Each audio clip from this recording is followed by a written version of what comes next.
Pretty thighs, shawty, she a dime. Demon girl, evil eyes, she be telling lies. Slim waist, Yeah, so we're talking about blockchain. We talked about the beginning. So we've seen the mighty rise of blockchain technology. It underlies many cryptocurrencies. We have Bitcoin, Ethereum, Dogecoin, Ripple, XRP. There's a lot.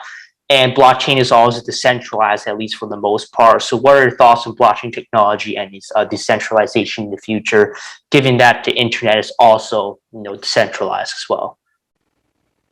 Well, so first of all, I think it is somewhat misleading to characterize blockchain as being fully decentralized. In theory, it can be, but what we're actually seeing is much more centralization. Look at Ethereum and some of the other big players in the cryptocurrency space.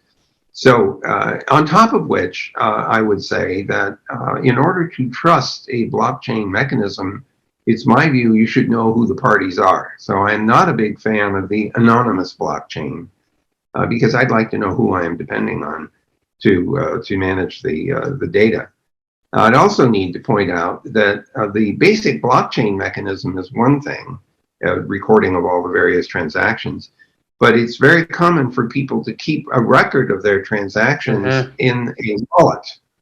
And the wallet software often is the weak spot in terms of security. And so when you hear people complaining that somebody has stolen their Bitcoins, it may be because their wallet was hacked.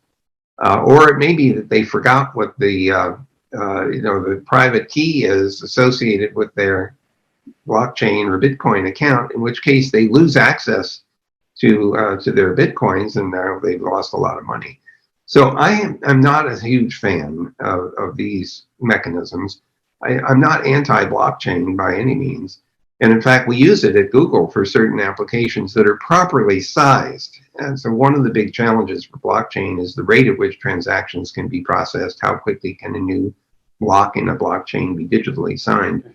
And I'm not a big fan of the mining, Bitcoin mining, for example, because of the amount of computing power it consumes in order to win the next coin.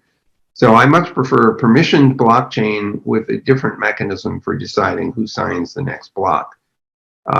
So I would be a little cautious about heavy investment in some of these things because the cryptocurrencies don't have an intrinsic value. They only are useful if people will either accept them as payment or will translate them into fiat currencies that are more recognized by the banking system. So I'd be very cautious about blockchain in the cryptocurrency sense. Blockchain as a technology for just keeping track of a period of transactions over a long period of time is not an unreasonable thing, but has to be implemented in a way that's resilient.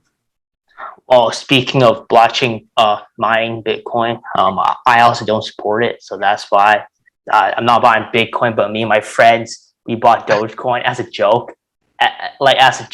Once again, we do have stocks and other stuff, but it's a joke, complete joke. Well, actually, it may not be a total joke. And I have one of my engineers bought a bunch of Bitcoins a long time ago, in the very earliest days. It didn't cost anything. And then he lost the key. Of course, he had several thousand Bitcoins, and he could have retired on his Bitcoins because they are now at this inflated value.